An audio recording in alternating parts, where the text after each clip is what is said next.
She waved the fine in my face and yelled, "You have 1 hour to clear every HOA path, or we call the cops." Snow was still falling hard. My hands were numb.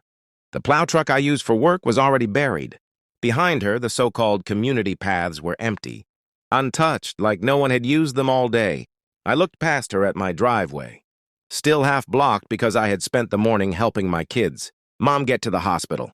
Karen didn't care. She tapped the paper again. "Rules are rules," she said, smiling thin. Residents complained. I looked around. No residents, just her. Then she added, quiet but sharp, "If you don't finish, we'll tow your truck and fine you daily." Snow blew between us. My phone buzzed with another HOA alert. I stayed calm. I always do when someone thinks they have power over me. I climbed into the plow anyway, not because she told me to, but because I needed to see something. As I cleared the first path, I noticed the timestamps on the complaints she had printed, all filed within 10 minutes. Same wording, same typo. I smiled to myself. Karen stood there watching, arms crossed, sure she had won. She shouted, "Make sure you get the sidewalks too. People need access." That's when I saw it. The HOA rule she forgot about.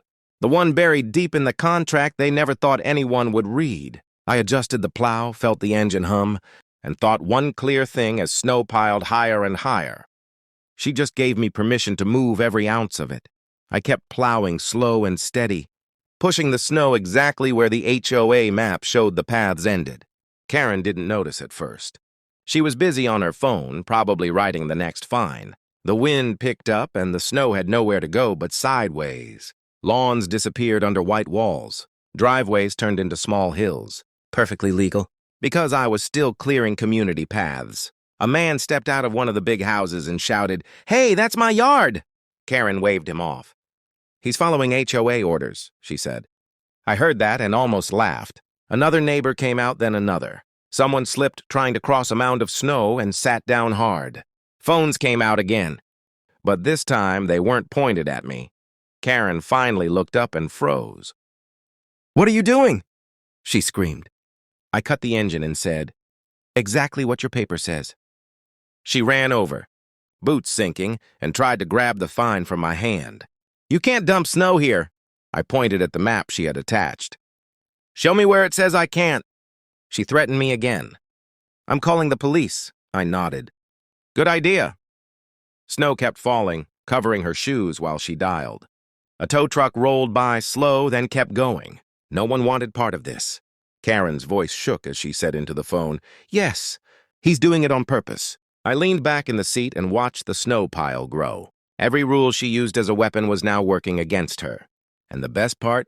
I wasn't done yet. The police arrived faster than I expected. 2 cars slid to a stop, lights flashing red against the white ground. Karen ran to them like she had been waiting all day. "He's vandalizing HOA property," she shouted. "He's dumping snow on private lawns." One officer looked at the snow piles, then at my plow, then at the paper Karen was waving. "You ordered him to clear paths during an active storm?" he asked. Karen snapped, "Yes, he's the contractor." That word hung in the air. Contractor. The officer turned to me. "You under contract?" I nodded and handed him the HOA notice. He read it slow. Really slow. "Clear all community paths immediately," he said out loud. Then he looked at Karen. "No placement instructions?" She opened her mouth, then closed it. Snow hit her face, melting fast. A neighbor spoke up from behind a drift. "She fined him while his kids were sick," the man said. Another voice added, "She made him do ours first." Karen spun around. "This is not a meeting," she yelled. The officer raised his hand. "Ma'am, relax." That only made her louder. "Arrest him. He's doing this to punish us." I reached into the glove box and pulled out my phone. One tap. A video started playing. Karen, earlier that morning, saying, "I don't care how you do it. Just move the snow." The officer watched it twice.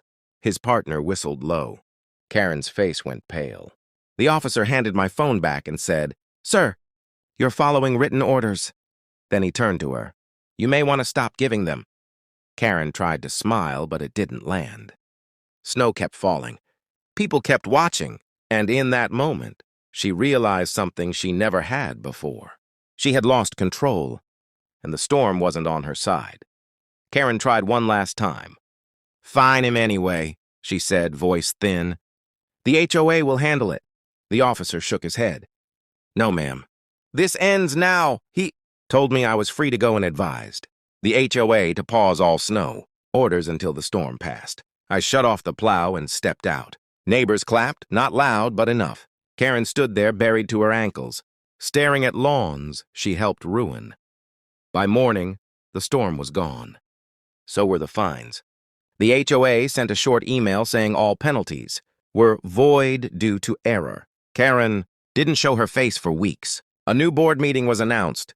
Different names. Different tone. No threats. I cleared my own driveway last. My kids ran out laughing, sliding on the last patches of snow. One neighbor brought coffee and said, "You handled that right?" I nodded and watched the sun hit clean paths and quiet homes. As I parked the plow, one thought stuck with me. Power feels loud when it's fake. Real freedom doesn't need to shout.